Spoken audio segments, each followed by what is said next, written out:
By the end of the 19th century, the Port of Montreal transshipped millions of tons of cereal from Western Canada. Tons of wheat, buckwheat, peas, barley, rye, oats, corn, and flax that needed to be unloaded, washed, weighed, sorted, and stored. With the booming economy, the transshipment of goods grew significantly, and dock workers, always first in line, were more than a little overworked. But you can't stop progress. And so, from 1902 to 1912, port authorities added conveyors, warehouses, railway tracks, and a few giants. That's right. Believe it or not, giant steel and concrete grain elevators once towered over the port. The first elevator, elevator number 1, was 12 stories high and located along the promenade between the Alexandra and King Edward Quays, right about where the pond is right now. Each elevator was connected to conveyor belts and at least one marine tower that transshipped the grain to and from the elevator. Marine towers, like the one still standing on the conveyor quay, were used to load and unload ships.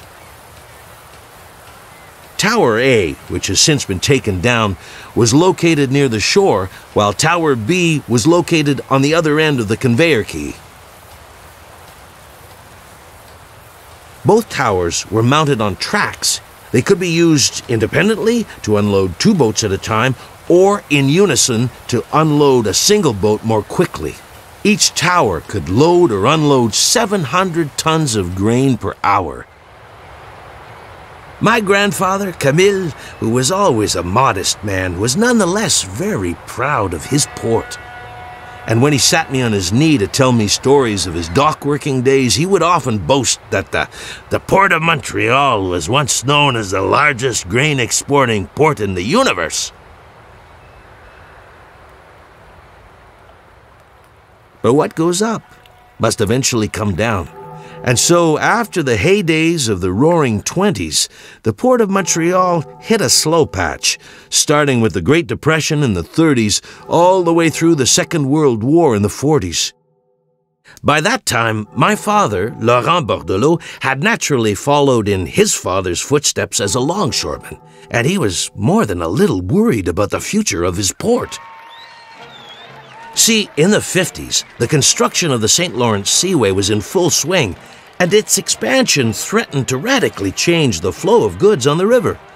His boss believed that it would be a good thing for business because, in his mind, it would increase grain traffic on the St. Lawrence, which would in turn benefit Canada's largest grain port.